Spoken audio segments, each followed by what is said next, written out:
샬롬. 고난주간 특별기도회가 드디어 마지막 날을 맞이하였습니다. 정말 한 주간 여러분 마음 다해 이 시간 달려와 주신 여러분들께 다시 한번 감사를 드립니다. 오늘 우리가 함께 읽을 말씀은 마태복음 27장 62절에서 66절까지의 말씀입니다. 마태복음 27장 62절에서 66절의 말씀을 함께 읽겠습니다. 이튿날 곧 예비일 다음 날에 대제사장들과 바리새파 사람들이 빌라도에게 몰려가서 말하였다. 각하, 세상을 미혹하던 그 사람이 살아있을 때에 사흘 뒤에 자기가 살아날 것이라고 말하는 것을 우리가 기억하고 있습니다. 그러니 사흘째 되는 날까지는 무덤을 단단히 지키라고 명령해 주십시오. 혹시 그의 제자들이 와서 시체를 훔쳐가고서는 백성에게는 그가 죽은 사람들 가운데서 살아났다 하고 말할지도 모릅니다. 그렇게 되면 이번 속임수는 처음 것보다 더 나쁜 영향을 미칠 것입니다. 빌라도가 그들에게 말하였다. 경비병을 내줄 터이니 물러가서 제주껏 지키시오. 그들은 물러가서 그 돌을 봉인하고 경비병을 두어서 무덤을 단단히 지켰다. 아멘. 어제 우리는 하나님 아버지의 뜻을 따라서 십자가를 지신 예수 그리스도, 또 그분으로 말미암아 우리에게 열린 이 생명의 길을 말씀을 통해서 확인하였습니다. 예수님께서 숨을 거두시자 이 아리마대 사람 요셉은 빌라도를 찾아가서 자신이 예수님의 장례를 치를 수 있게 해달라고 요청했습니다. 빌라도는 그의 요청을 받아들여서 예수님의 시신을 그에게 내어주었고, 요셉은 자기가 준비한 이 무덤에 예수님을 안장하였습니다. 예전에 예수님을 찾아간 적이 있었던 이 니고데모도요, 예수님의 장례를 위해서 이 모략의 침향을 섞은 것을 가지고 같이 나타났습니다. 그렇게 예수님의 장례가 치러지고 예수님의 시신은 무덤에 머물게 되었습니다. 네, 오늘은요, 사실 이 시간은요, 예수님께서 무덤에 머물러 계신 시간입니다. 다른 말로 표현하자면 예수님께서 안식에 들어간 시간이라고 할 수 있습니다. 참 하나님의 시간표가 놀랍다고 생각합니다. 왜요? 이날은 실제로 안식일이었기 때문이죠.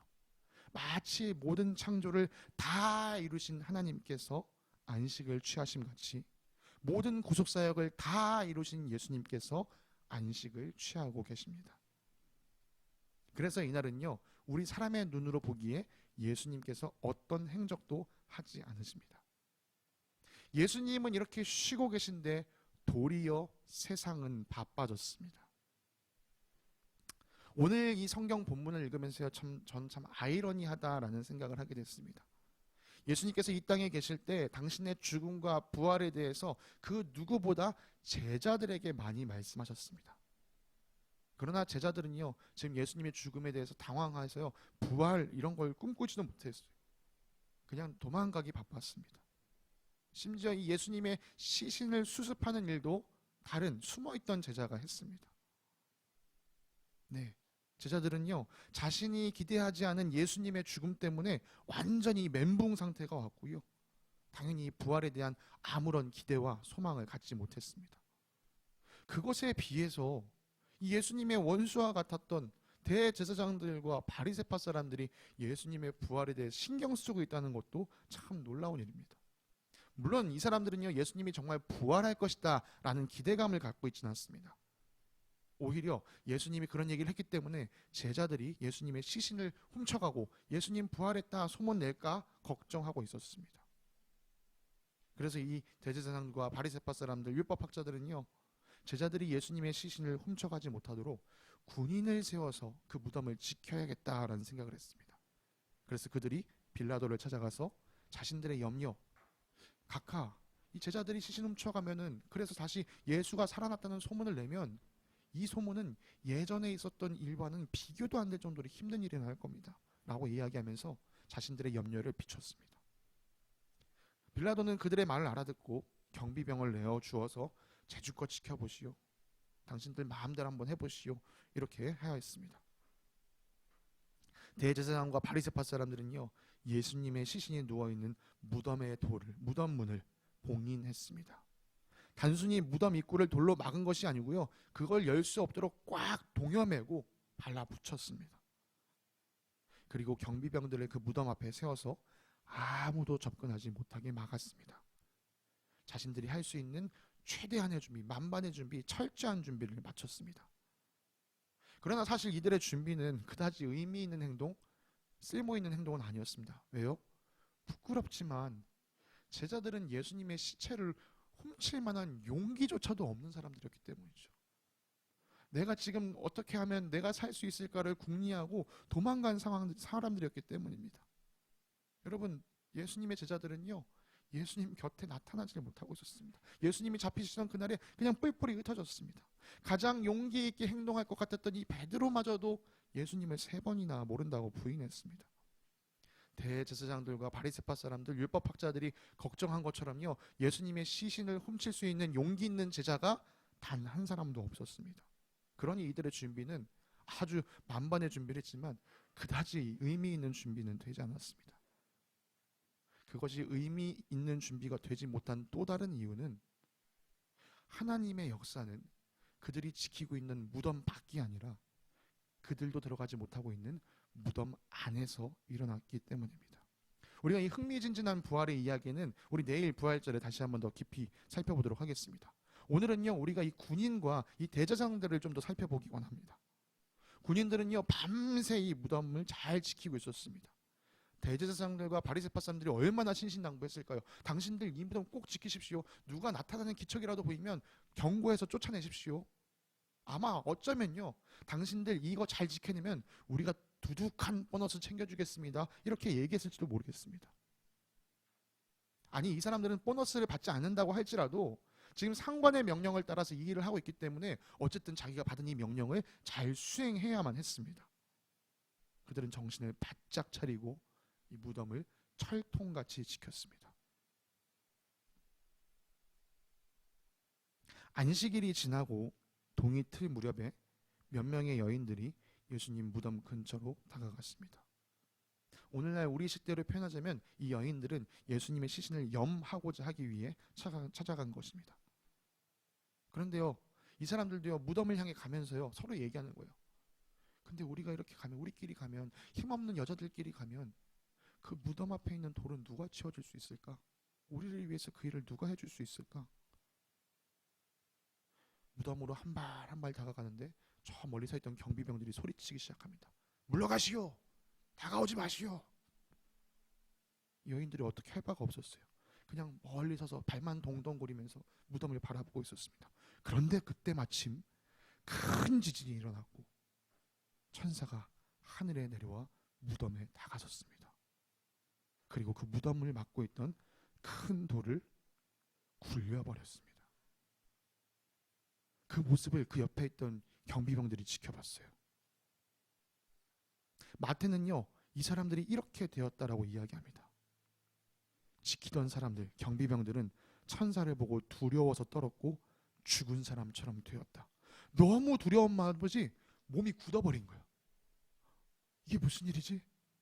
어찌할 바를 모르고 그대로 몸이 굳어버렸습니다. 아니, 천사가 나타나서 무덤 문을 열어버린 것도 너무 놀라운 일인데 이 경비병들은요, 자기들의 두 눈을 보고도 믿을 수 없는 일을 보았습니다. 무엇일까요? 그렇게 무덤 문이 열렸는데 그 안에 예수의 시체가 없는 거예요. 뭐지? 우리가 밤새도록 이 무덤 문 앞을 지키고 있었는데, 아니 개미 새끼 한 마리도 이 무덤 문을 통과할 수 없었는데 어떻게 이 밤에, 어떻게 그 사이에 이 안에 있던 예수의 시체가 사라진 거지? 군인들이 눈을 비비고 다시 봤을 겁니다. 다시 잘 찾아봐. 떨어져 있는 거 아니야. 아무리 수색해도 예수 그리스도의 시체가 나타나지 않은 거예요.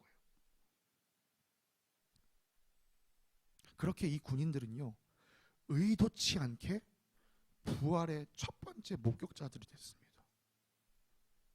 여러분, 이 부활을 목격한 이들이 어떻게 됐을까요?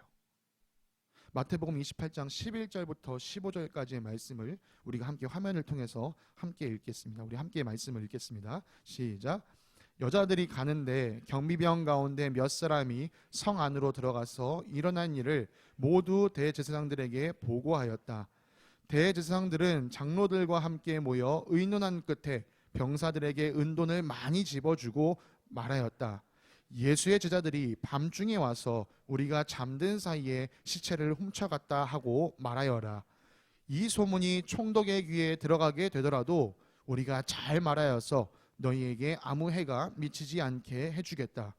그들은 돈을 바꿔서 시키는 대로 하였다. 그리고 이 말이 오늘날까지 유대인들 사이에 널리 퍼져 있다.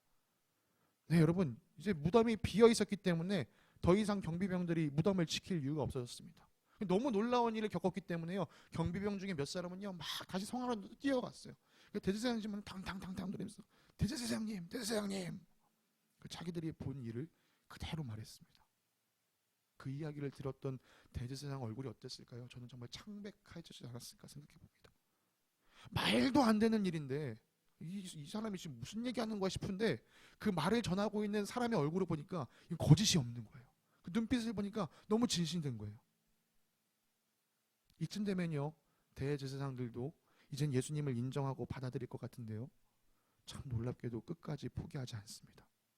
예수님을 잡기 위해 속임수를 짰던 것처럼 이번에도 이들은요, 그 사실을 은폐하기 위해서 거짓을 퍼뜨리기로 했습니다. 대제사장들은 무덤을 지켰던 군인들에게 예수님의 제자가 와서 그 시체를 훔쳐갔다라고 말하라고 소문을 내라고 회유했습니다. 이들에게 막 주머니에서 은돈을 꺼내주면서 너희 우리가 말하는 대로 해, 우리가 시키는 대로 해. 그러나 이건 군인들에게 너무 위험한 일이었습니다. 왜요? 지금 자기에게 맡겨진 임무에 실패했다라고 스스로 말하는 꼴이 되기 때문이죠. 만약 이것을 상관이 알게 되면요, 어떤 벌을 받게 될지 모릅니다. 그래서요, 그 대제사장들은요, 그들의 염려를 알았기 때문에 이야기해요. 걱정하지 마. 만약 총독이 그 소리를 듣는다 하더라도 우리가 총독에게 찾아가서 잘 말해줄게. 그러니 너희는 걱정하지 말고 그냥 우리가 시키는 대로 해. 자, 이 돈 받고 우리가 시키는 대로 해. 그렇게 군인들은 대제사장들의 말에 따라서 제자들이 예수님의 시체를 훔쳐갔다는 소문을 퍼뜨렸습니다. 그리고 그 소문이 마태가 이 복음서를 기록할 당시에 유대인 사이에서는 널리 퍼져 있었습니다. 예수님의 부활을 가장 먼저 목격한 영광의 자리에 있었음에도 불구하고 이들은 불명예스러운 선택을 하는 사람이 되었습니다. 또 예수님의 부활을 직접 목격한 사람들의 이 생생한 증언을 듣고서도 진리를 거스르는, 진리를 은폐하려는 대제사장을 우리는 또 살펴보았습니다. 여러분, 참 놀랍습니다. 여러분, 부활을 직접 봤다고 해서, 그 생생한 증언을 들었다고 해서요, 다 믿지 않습니다. 진실을 알면서도 그것을 외면하고 왜곡하는 사람들이 있습니다. 여러분, 이 사람들이 왜 그랬죠? 이들 안에는요, 자기 자신의 이익을 가장 우선시하는 마음, 욕심이 있었기 때문이에요. 내가 가진 것, 내가 누리고 있는 것 포기하고 싶지 않은, 나에게 주어진 이 은돈을 얻고 싶은, 취하고 싶은 욕심이 있었기 때문입니다. 그 욕심이 진실을 이겨버렸어요. 이들 마음 안에선 진실보다 욕심이 더 중요했던 거예요. 여러분, 내가 내 삶의 주인인 사람들은 그렇습니다. 내가 내 삶의 주인인 사람들은요, 자기 이익이 진리보다 더 우선입니다. 언제나 자기 이익이 최우선입니다. 여러분, 우리는 우리 말씀을 통해서요, 복음을 거스르고 진리를 막으려는 사람들이 있다, 자기 이익을 위해서 그렇게 하는 사람들이 있다라는 사실을 알아야 합니다.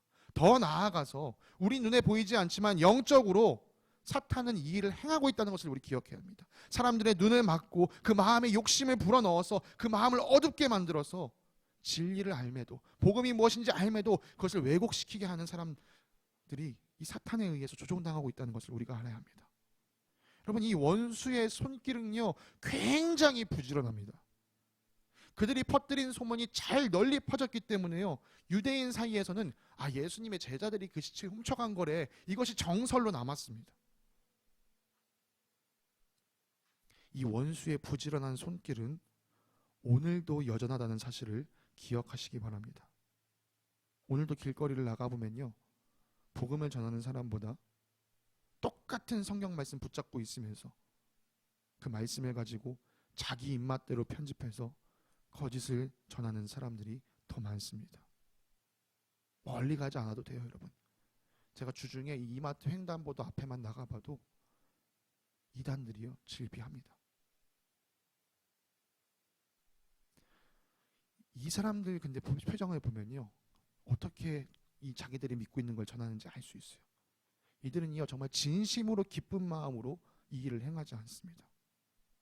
거짓 영에 사로잡혀 있는 이 사람들은요, 내가 믿고 있는 바를 전하지 않으면 내가 속한 그 공동체 안에서 어떤 불이익을 받게 될까 두려워서 그 일을 합니다. 네, 여러분, 이단들이요, 정말 내가 이거 꼭 전해야 돼, 이거 너무 정말 중요한 거야, 이래서 전하지 않아요. 이거 전하지 않으면 내가 할당량 채우지 못하면 그 공동체에서 벌 받기 때문에, 너 이거 하지 않으면 너 천국 못 가 라고 겁박하고 윽박지르기 때문에 이 사람들은 그 일을 합니다. 그래서 그 일을 하는 사람들 얼굴 보잖아요. 얼굴에 기쁨이 없어요. 그들은요, 두려움을 동기 삼아서 자기가 믿는 바를 부지런히 전할 뿐입니다. 여러분, 그들 안에 있는 두려움이 이들을 그렇게 부지런하게 만든다면, 우리 안에 있는 복음으로 인한 이 참된 기쁨이, 우리 안에 복음의 기쁨이 가득 찼을 때 우리에게는 어떤 일이 일어나게 되겠습니까?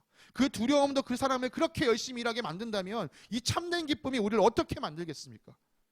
우리로 하여금 더 부지런하게, 정말 억지로 누가 시켜서 하는 것이 아니라 너무 하고 싶어서 자원하는 마음으로 즐거이 이 복음을 전하고 살지 않겠습니까? 여러분, 우리는 그 기쁨으로, 우리로 하여금 이 기쁨의 마음을 품고 나서 정말 이 부활하신 주님에 대한 가둘 수 없는 기쁨과 감동과 감격이 우리 안에서 터져 나와야 되는 거예요. 여러분 정말 생활에서 한번 생각해 보세요. 내가 어쩌다가 맛있는 음식을 하는 맛집 하나만 찾아도 사람들 만나면, 야, 내가 어디 가니까 거긴 꼭 먹어야겠더라. 그 지역 가면 그건 꼭 먹어야 돼. 진짜 맛있어. 막 영통에서 어떤 사람이 막 뭐 먹어야 될까? 반찬 뭐 사가야 될까? 야, 부엌에서 꼭 가봐라. 거기 반찬 먹으면 진짜 맛있더라. 여러분, 이렇게 맛집이요, 맛집만 알아도 우리는 이렇게 소문내고 다닙니다. 근데 예수 그리스도의 부활의 감격이 맛집만도 못한가요? 그렇지 않죠. 우리가 정말 예수 그리스도의 부활의 감격을 우리 마음 가운데, 우리 영혼 가운데 정말 진실하게 느끼고 살아간다면, 누가 시켜서가 아니라 말하고 싶어서, 내 안에 감춰둘 수가 없어서 그 복음이 새어나가게 되는 것입니다. 여러분, 내일은 부활절입니다. 복음이 우리에게 주는 참된 기쁨을 더욱 깊이 누리면서 우리 마음과 영혼에 그 기쁨을 채우는 날입니다. 내일 우리는요, 이 예배당에서 함께 찬양을 부르고 또 함께 말씀을 들으면서 부활의 기쁨을 듬뿍 누리게 될 것입니다. 그리고 우리 안에 그 가득 찬 기쁨을 가지고 또 길거리에 나아가 목소리를 높여 주님을 찬양할 것입니다.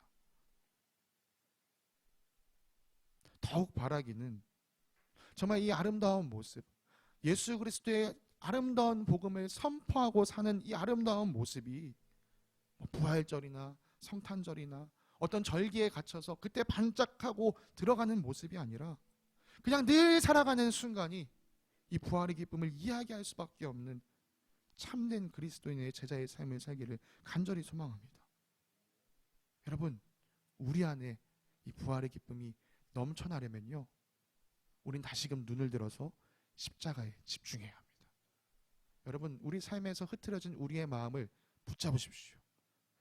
십자가에서 나의 눈을 멀리하게 만드는 그 모든 것들을 내려놓으시고 다시금 눈을 들어 예수 그리스도의 십자가를 보십시오. 그 십자가에는 정말 끊이지 않는, 언제나 샘솟는 은혜와 사랑이 가득 담겨 있습니다. 여러분, 그 끊이지 않는 사랑을 누리시면서 그 은혜를 가슴속에 채우시면서 우리 기쁨으로 예수 그리스도를 전하는 겨자씨 교회 되기를 간절히 소망합니다.